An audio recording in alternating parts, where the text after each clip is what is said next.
So we should be streaming live across the multi-platform now. And the pan, she's taking her sweet time to heat up today. But I think she's good enough. Just let me cover up my water because I don't want any grease in my coffee water. Alright, cover your ears, it's going to be clangy. Alright, there we go. Not nearly as many clangs as I anticipated, but get ready for the onions.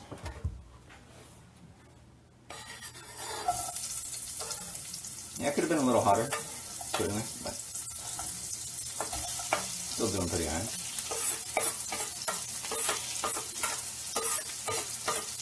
This cutting board likes to steal some onions from you. And this ridge, which prevents perfectly symmetrical objects from rolling off the board 50% of the time, but other than that it just annoys the hell out of me.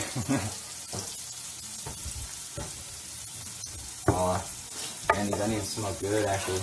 This pan is just, it's filled with seasoning. Like, I'm not just smelling onions right now, like I'm smelling herbs, I'm smelling spices, I'm smelling pepper. This pan is just beautifully seasoned. So yeah, non-stick potatoes cooked over as many hours as you want. You throw the onions in. You want to sear the outside of the onion so it seals all the juices inside.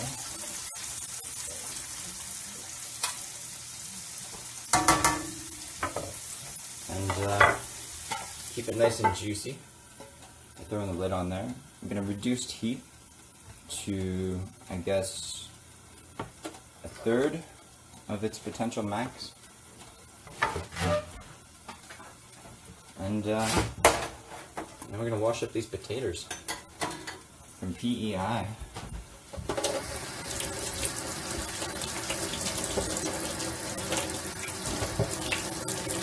happy these potatoes lasted as long as they did. And thankfully, my beautiful girlfriend has picked up some more potatoes. I've literally been saving these 4 potatoes for this breakfast broadcast, and then have been worrying about what am I going to do next breakfast broadcast. Well, I can just fry up more potatoes. I've got a million potato recipes. You change the spices, you change the ratio of spices, whether you want it to be. There's so many different combinations. It's crazy. Just like herbs, spices, flavoring. Hey, I like it spicy, but I think that I'm gonna re-kick this old thing that I used to try where I'm gonna try to make food flavorful but not spicy, because almost everything I cook is spicy. And my girlfriend, she's not nearly as much of a fan of spice as I am, and my kids probably aren't going to be either. They say it's like a 50-50 chance or something like that, so by the time I got 3 kids, at least I'll be able to make spicy food, and they'll still eat some of it, but I gotta be able to have food for everybody. And as good as spicy is, and it is good, it's not for everyone. I made homemade ramen the other day, and I admit it was pretty spicy. I think the fatal flaw was it was just the broth was too thick because I had too many spices in it. But yeah, she couldn't really eat it, so I felt bad about that. But I'm learning. I am learning as I go. I'm also the only one that I know that cuts potatoes with it. Like, apparently the proper way to cut potatoes, or the way a lot of people do it in Canada, is they get a little thumb knife, little paring knife or whatever, and they go like this, something like that, and they end up cutting the whole potato like that. It's actually more efficient than the way I do, but I find this way is more universal for vegetables. So I can transfer this methodology.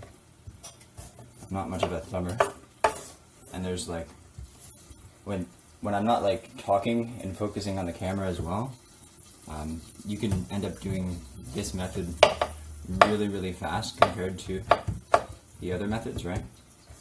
But I'm not going to do that while I'm talking and try not to make loud noises with my knife and things like that, because I really don't want to cut myself.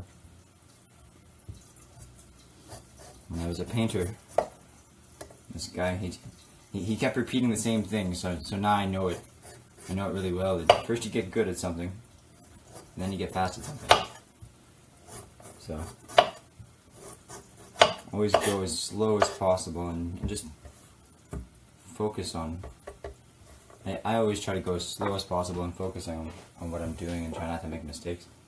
Invariably, though, I as everyone does, I reckon, I end up losing focus and making mistakes. I think it's been a few years since I've cut myself with a kitchen knife, but my dad, who taught me most of what I know about cooking, he, in all the years I've known him, I think I've seen him cut himself with a kitchen knife twice.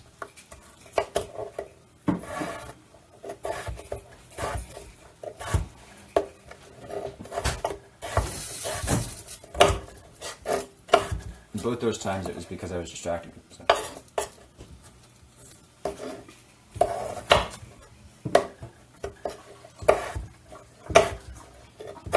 Alright. I gotta cut these potatoes so it doesn't make too much noise. Try not to pop the camera, you guys.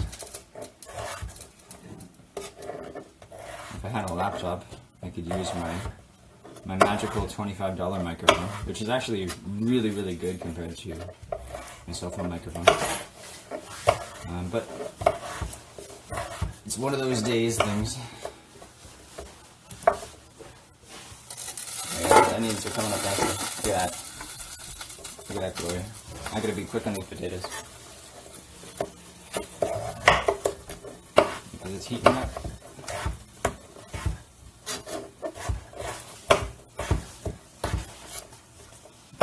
It's heating up. It's getting hot. It's one of those days where your onions are getting fried. Oh, yeah, look at that glory. There we go. And we got the taters on top. I'm not even going to stir those onions, even though I probably should. They're a little bit extra seared on the one side. That'll give us some crispy onion searing action. I'm going to reduce heat to 2 out of 9. Not sure what ratio that is.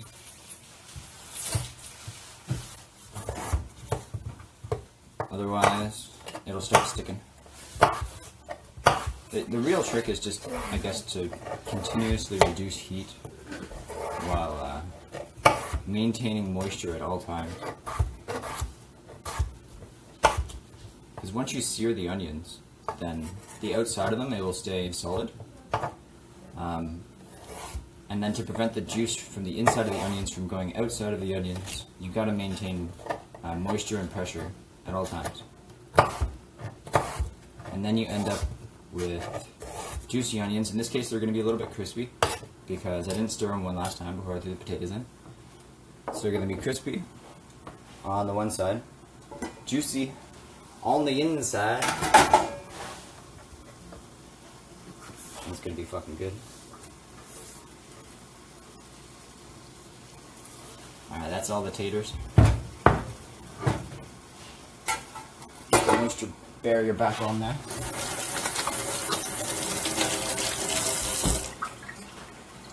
And now it's time for herbs and spices. Now, a little trick that I've learned along the way. I'm sure not everybody does this, but and maybe I wouldn't even do it, but I live in a Canadian climate. It's really dry here, so I'm going to pop off the top, and then I'm going to spray with a water bottle above the pan so that it kind of goes on there nice and equally. Now, there's a little bit of moisture on there, just enough moisture so that everything I throw on top sticks nice and good right on the potatoes, giving it that photo quality look. You know where you see potatoes on the outside of a box and they've always just got this perfect layer of flavoring on the outside of them? Look at that. Oh yeah, just sticks right on there. So spices, I got pepper, salt so far, oregano. I'm gonna throw a bit of cayenne on here. You know me, my spices. Oh shit! I fucked up on the cayenne. There's cayenne there and there's cayenne there, but the rest of the pan is completely bare. That's alright. I like it spicy. And just to mix it up a little bit, I've got some medium spiced Trinidad pepper here. I actually diced this up a couple of years ago, and I dried it out, and it's been serving me really well. Trinidad pepper, medium, really good. Alright, so now we're at 2. I'm going to rotate the pan. My stove is off balanced. No stove is actually perfectly balanced, so no matter what, the oil in your pan, it's always going to go to one. It's always going to go to one way generally on your stove. So if you want to keep the oil and the moisture and the food and everything balanced, you've got to rotate your pan every now and then. Half at 360 degrees. Whatever that number may be. Looks like our coffee water is just about ready. Which means it's time for coffee. Got a beautiful coffee press here. Made by Le Creuset or something like that.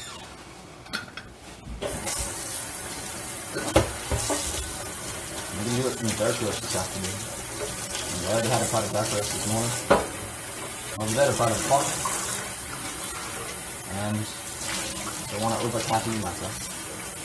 I think it was dark roast. You know what? I don't remember. But it's definitely going to be dark roast now. The dark roast we have is the Motor Dragon. Unleash the power of the dragon. I like this coffee oil. Oh shit. I dunged up. I've done that before. Maybe twice in my life. But this time I'm 100% blaming you, my loyal and beautiful audience, for distracting me. I poured my unground beans directly inside my press. So that's not gonna work. It's not gonna work, but the water's ready.